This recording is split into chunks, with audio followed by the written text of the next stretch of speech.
Hello, beautiful people. How are you?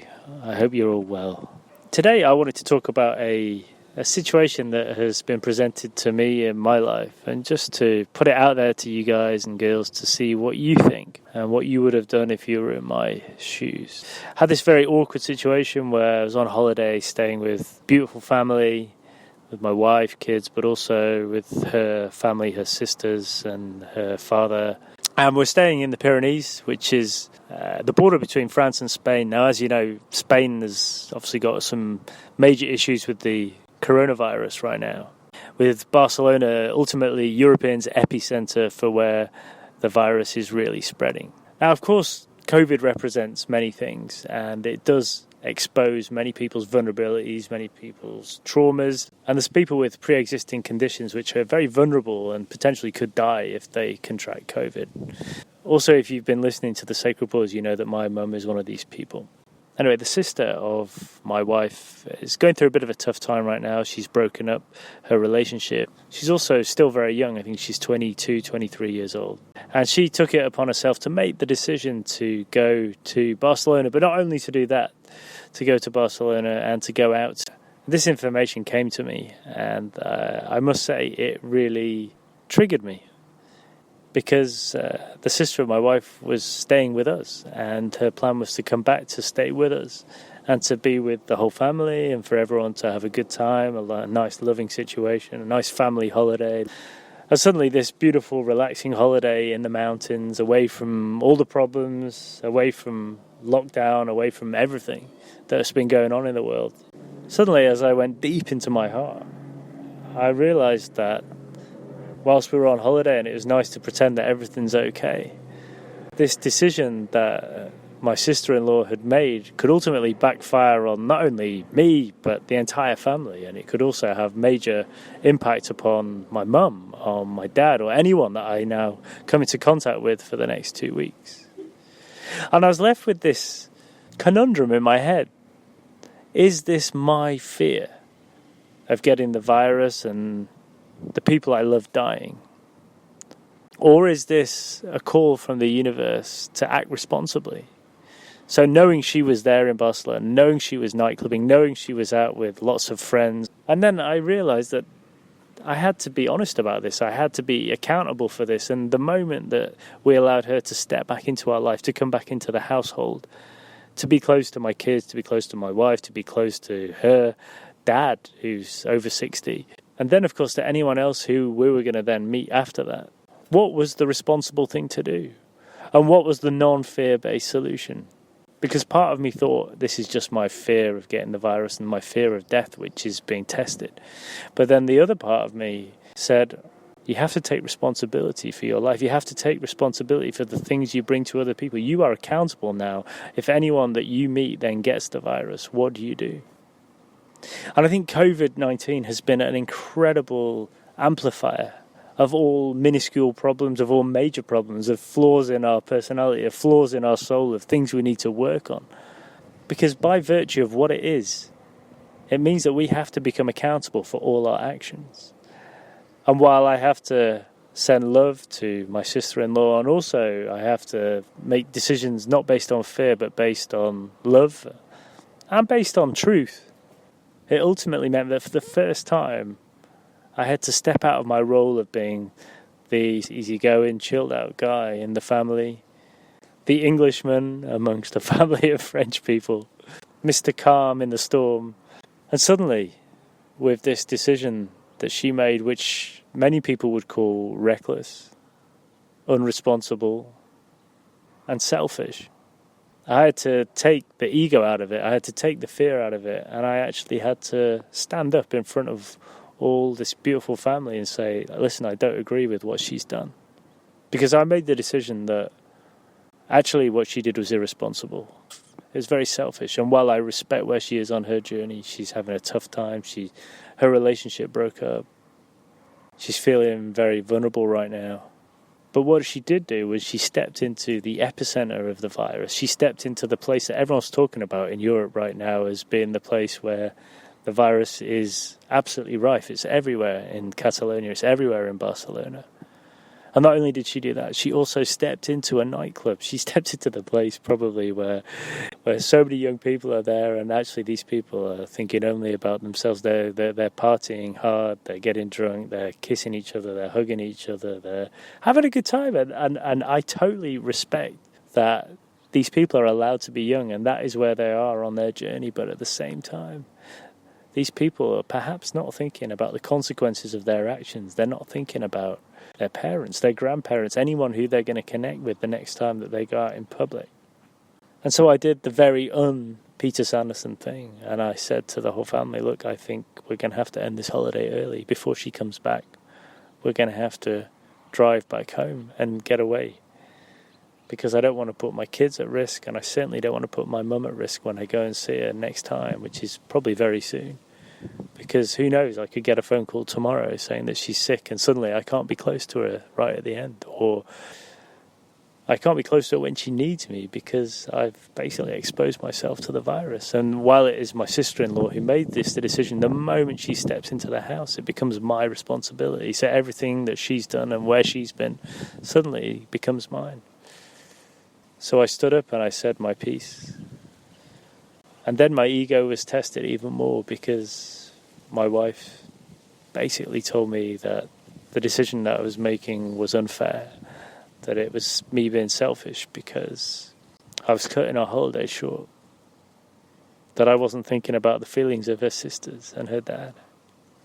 And suddenly this very quiet, unassuming English boy who never steps out of line, never shouts out, never has a bad word to say about anybody, was suddenly exposed in front of her entire family. And incredibly, the only person who came and supported me was actually my 6-year-old daughter, Mila, bless her. And she said, I think Daddy's right. But what I do believe in now is being authentic, taking responsibility, being accountable for your actions. And I think COVID has really embellished this, it's amplified this, it's been the magnifying glass for all of us on all our issues, on all our underlying things that we've allowed to just slip by. And perhaps for me, it was too easy in the past just to not say anything, not to speak up, because then I would be going against the grain of that quiet, unassuming me. Yes, I had the rebel, but perhaps in the past I didn't speak up when I should have done. And this is the first time I did. And then the ego side of me was challenged even more when my wife said, no, that's not fair. So there I am. I've stood up in front of a whole family. I'm suddenly the family rebel. I'm the in-law, soon to become the outlaw. I've said my piece, and I've been shot down from the sky. Pop quiz hotshot, what do you do? I don't want to be right. I don't want my sister-in-law to get COVID-19. I don't want the whole family to then go down with this virus so I can say, but I told you so, because that's not what I'm trying to say here. What I'm trying to say here is that I think it's important that young people learn, that we all learn to speak up when it's necessary to speak up. Not to let our ego bring people down when we're in an argument. Oh, I've got to be right. I've got to prove myself right. Because it's not about being right. This is about living responsibly, making the right decisions, being accountable for what we do and what we say for our lives. And understanding that life isn't about just being on holiday. Even when you're on holiday, you have to think about your actions. I was once told about something called the Shakertown Pledge. Now, I don't know if you're aware of this, but it's a pledge that was made between all people who became Quakers, all people who were Quakers. And it goes something to the tune of this. I declare myself a world citizen. I commit myself to lead an ecological life, to lead a life of creative simplicity, and to share my personal wealth with the world's poor. I commit myself to join with others in the reshaping of institutions in order to bring about a more just global society in which all people have full access to the needed resources for their physical, emotional, intellectual and spiritual growth. I commit myself to a life of accountability, and do so seeking to avoid the creation of products which cause harm to others. I affirm the gift of my body to commit myself to its proper nourishment and physical well-being. I commit myself to examine continually my relations with others and to attempt to relate honestly, morally, and lovingly to those around me. I commit myself to personal renewal through prayer, meditation, and study. I commit myself to responsible participation in a community of faith. Isn't that beautiful? That is a huge commitment.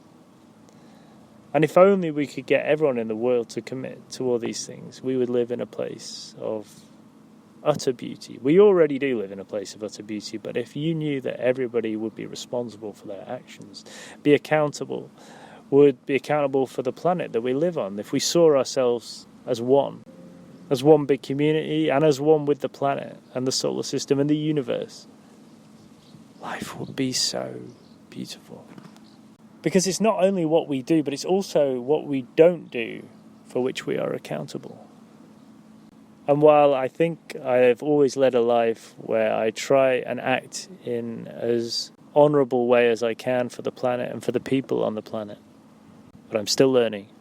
But perhaps where a lot of us fall short, it's in the things that we don't do. When we see that person being beaten up at school, when we know deep down that the woman who lives next door is getting beaten by her husband, when we see someone forcing someone else to do something that they don't want to do, when we exploit people's weaknesses, when someone's getting bullied and we're too scared to say something, when we know we work for a company that are destroying the planet, or when we use a product which might be the best product on the market apparently, or the best marketed, or the one that everyone else is using, but it's the one where people test on animals. There are so many examples of decisions that we don't make because it's easier to stay quiet. And blame is the water in which many dreams and relationships drown. You either make yourself accountable or you will be made accountable by your circumstances. And there's no doubt that personal accountability requires mindfulness, acceptance, honesty, courage. And it is so easy to blame other people. It's so easy to say, well, I didn't really know about it. When things get broken, the hardest part is to recognize the part that you played in that. But COVID-19 has been a great expose of all our vulnerabilities, of all our weaknesses, of the places where we need to grow. And life always presents you with people and circumstances to reveal the parts in which you're not free, where you need to find freedom. And yes, it might be difficult to stand up in front of a family and to say, but this is what I really believe. We need to take responsibility. And yes, it's easy to let emotions get in the way of big decisions. I want to stay on holiday. I want to be with the people I love. I want to hug her. I want to hug him. Well, it's not my fault if they've got the virus I didn't know. It's so easy to not be responsible for your actions. But right now, anyone that we see could be the next person to get the virus. And if we're a carrier, we have to take responsibility for that. And yeah, we're all sick of wearing masks. We all feel sorry for ourselves because we've been by ourselves in lockdown or because we've been stuck with our families. It is not easy, but right now, life can be very, very challenging. Hello. But I'd be really interested to hear what your opinions are, because I'm not saying that what I did is the right thing. I'm not saying I'm right. And there is a part of me which wonders whether you're just meant to completely let go and just say, well, if I get the virus, I get the virus, and if I don't, I don't. But I think you can only do that for yourself, because I have no fear of getting the virus myself, if I'm brutally honest. But what I don't want to do is I don't want to give it to my family. I don't want to give it my kids. And I certainly don't want to give it my mum or my dad or anyone who's over a certain age or of a certain health where they know that it could compromise everything in their system and it could even kill them. And some might say, well, that's just your fear of death, you know. That's your fear of losing someone. Are you just scared of them not being in your life?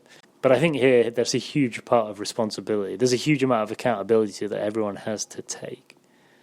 And it's funny that now my sister-in-law is not talking to me. She's sulking with me, raising her eyebrows and tutting.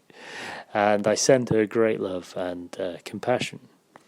But I really hope that we can allow people to open their eyes to the fact that we're not just responsible for ourselves. We are one as a universe. We are one as a planet. We are one as a tribe. And if we are to act responsibly, we have to act on behalf of everybody else. And while it might be nice to go out partying, to have fun and to get drunk and to find our next partner, there's more things at stake than just finding the next person. The well-being of the people we love, our families, of the people we come into contact with, our colleagues, our friends, of the person we sit next to in a restaurant, the person we walk past in the street. And if we can treat everybody as if they are our best friend, everyone is our neighbour, if we can be accountable for ourselves and for everyone else, and if we can live responsibly but with love and not fear, then we can live in a very sacred space. Thank you for listening, and I'd be really interested to hear what you think about this situation. I hope I've managed to do it with little judgment, but perhaps there's a little bit, so for that I apologise, and I send love to all the people involved. Thank you. Love and peace. Peter.